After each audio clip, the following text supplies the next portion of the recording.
اعوذ باللہ من الشیطان الرجیم، بسم اللہ الرحمن الرحیم۔ جی ناظرین کرام، یہ ہمارا سبق نمبر 12 کا دوسرا حصہ ہے۔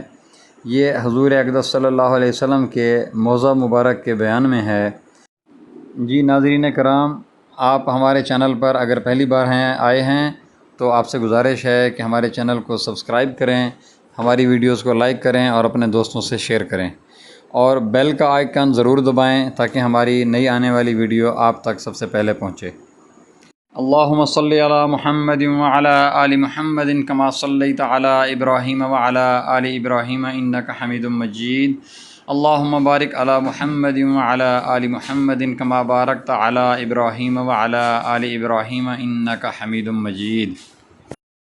حضور اقدس صلی اللہ علیہ وسلم کے موضع کے بیان میں یہ دوسرا باب اس سبق میں ہم پڑھ رہے ہیں۔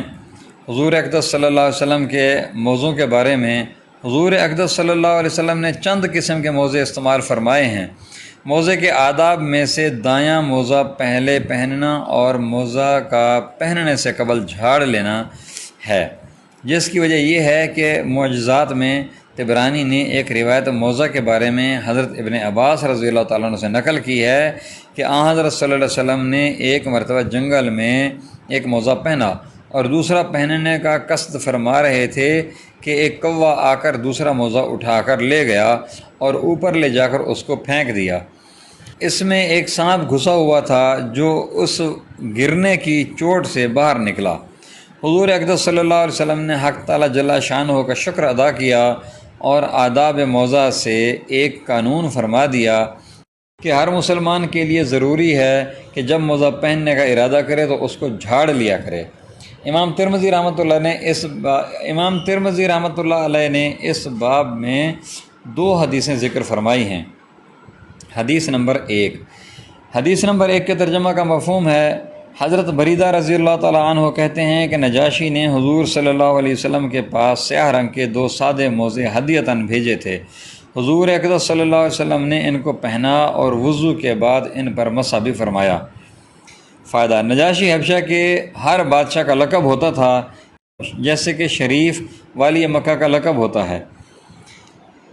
ان نجاشی کا نام اصحمہ رضی اللہ تعالیٰ عنہ تھا۔ یہ مسلمان ہو گئے تھے۔ علماء نے ان سے استنباط فرمایا ہے کہ کافر کا ہدیہ قبول کرنا جائز ہے، اس لیے کہ یہ اس وقت تک مسلمان نہیں ہوئے تھے۔ البتہ چونکہ دوسری حدیث میں کافر کے ہدیہ سے انکار بھی آیا ہے، اس لیے علماء نے مختلف طرح سے دونوں کو جمع کیا ہے۔ حدیث نمبر 2 کے ترجمہ کا مفہوم ہے۔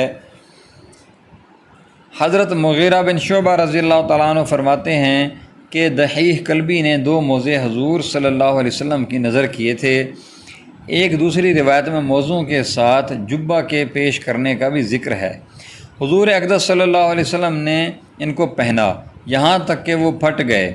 حضور اقدس صلی اللہ علیہ وسلم نے یہ بھی تحقیق نہیں فرمایا کہ وہ مذبوح جانور کی کھال کے تھے یا غیر مذبوح کے۔ مذبوح یعنی کہ ذبح کیا ہوا۔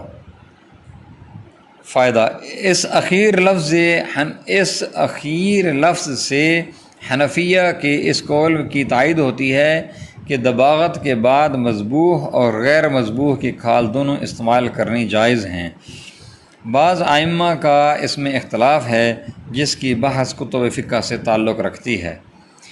اس میں دباغت کا لفظ آیا ہے، اس کا مطلب ہے کہ جس طرح کھال کو آج کے زمانے میں پروسیس کیا جاتا ہے۔